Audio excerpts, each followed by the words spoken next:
Right now, the NACL is the most stacked it has been in years, and I don't mean that lightly. You have former LCS pros coming back, trying to claw their way back into a promotion spot, and at the same time, you have a wave of Tier 2 and Tier 3 players who are not just developing, they are straight up demanding a spot. The NACL is no longer just a weak pipeline for Tier 2 talent, there is a pressure building in the league. And if you've been watching the NACL Promotion Series, or even the ACL, you can see it happening live. The players we have in Tier 2 just look different now than a couple of years ago. Not just better statistically, but these players are playing like they're already one step ahead of the league that they are already in. So I went through player VODs, stats, scrim talk, and the one thing that I value the most, player hunger. And I picked one player in each role that looks ready to make that jump into Tier 1. Not in a year, not give them time, but they are ready to play in Tier 1 right now. In the top lane, we have Hoarder. I'm going to be honest, top lane in North America right now is one of the most gate-kept roles in the entire league.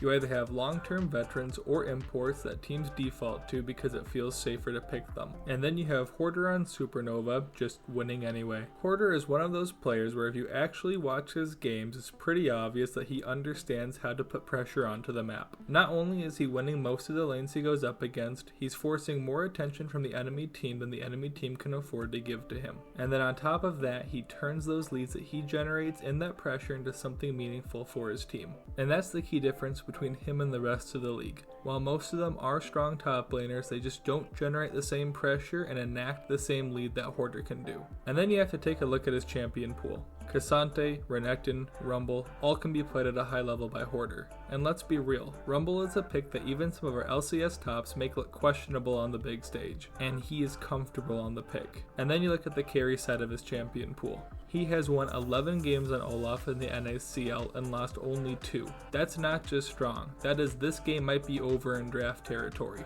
And if you ask some players around the scene, whether it's LCS or top NACL talent, his name comes up immediately for the next promotion spot. If our LCS teams are serious about promoting native talent, Hoarder's not a maybe, he is the starting point. Next up in the jungle we have Kizno. Kizno is one of the most respected junglers in Tier 2 right now, and it's not just because he wins, it's because of how he plays. Kizno is not just a reactive jungler, he's proactive. He's constantly looking around the map for openings, early pathing, and looking for these punish windows on his opponents. Even some plays that most junglers would think would be too risky to go for, you'll watch him do it. And sometimes you watch it and think, that's not gonna work. And then it does. That unpredictability combined with his in-game knowledge is what makes him so dangerous, and then you take a look at his champion pool. He plays and excels on every fully meta-capable champion. And just like Hoarder, he has some pocket picks as well, most notably his Kindred. And on top of all of that, he has multiple Tier 2 and Tier 3 titles. And with the rest of the heavy competition in the NACL for the jungle role moving on into the LCS, there's really no one contesting him anymore in Tier 2.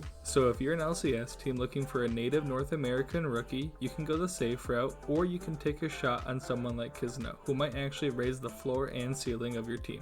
In the mid lane, we have Spirax. Mid lane is by far the hardest role to break into for North America. Between imports and established veterans, it's brutal, which is why we lost Toasty to the ERLs. But Spyx right now is looking like one of the few players that could actually make a breakthrough. Some people may remember him briefly subbing for FlyQuest back in 2023, but since then he has built one of the most stacked Tier 2 resumes you can have. 14 Tier 2 titles, dominated in the open qualifiers, and constantly brought up as the next up for mid lane. But the question has always been, can his gameplay in Tier 2 translate into Tier 1? And right now it looks like it can, because Spyx brings something to the North American mid lane that has been missing for quite some time: flexibility. He's not just a player that sits on control mages or just a bunch of pocket picks. He can play AD mids, he can play melee carries, and he can play aggressive picks as well. And he looked comfortable and dominating on all of them. And that kind of aggressive, flexible playstyle is what we need in North America. We have more than enough stable mids already, we just do not have enough versatile ones. He's not just a player that will hold lane, he is always pushing advantages, taking fights, and trying to win the game through mid for his team. And that kind of shift is what makes him LCS ready. And then in the ADC role we have Levitate.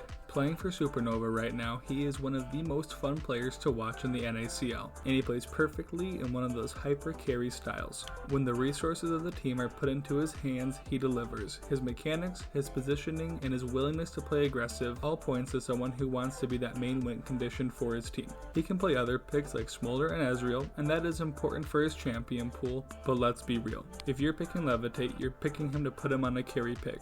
And ADC is one of the easiest roles to break into right now in North America. There's a constant turnover for teams and they're always looking for a new star carry. So if you're an organization and you want an open import slot for other roles, why not take a shot on a native ADC like Levitate? And then in the support role we have Redemption. Redemption had an amazing run through the NACL qualifiers and was picked up by Dorado Gaming. Even though you might not see a lot of people talking about him, he matters because North America support right now is, let's just say, not exactly thriving. A majority of the players in the support role right now are older players with a lot of recycled names showing back up, whether in the NACL or the LCS. Recently, we haven't seen a lot of new talent break through into the role barring Cryogen on FlyQuest, but Redemption is looking a part of that new wave. He is already showing aggression and confidence that stands out among his peers in the support role. He's proactive and he's not just reacting to plays, he is starting them.